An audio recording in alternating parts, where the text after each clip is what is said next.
বারাসাত থেকে সরাসরি নজর রাখবো শিয়ালদার দিকে। আরজি কর কাণ্ডের প্রতিবাদে মিছিল শিয়ালদা থেকে শুরু, মিছিল শিক্ষক সমাজের। আমি বিস্তারিত জানবো। সৈকত এই মুহূর্তে আমার সঙ্গে রয়েছেন। সৈকত, শিয়ালদায় শিক্ষক সমাজ মিছিল করছেন, মূলত কারা রয়েছেন, তারা কোন কোন দাবি নিয়ে পথে নেমেছেন?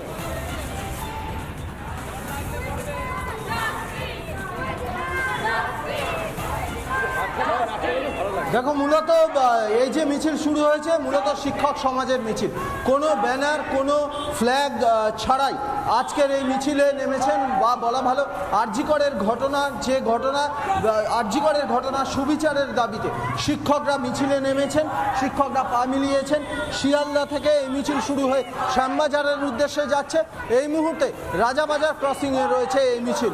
মূলত গোটা রাজ্যের শিক্ষক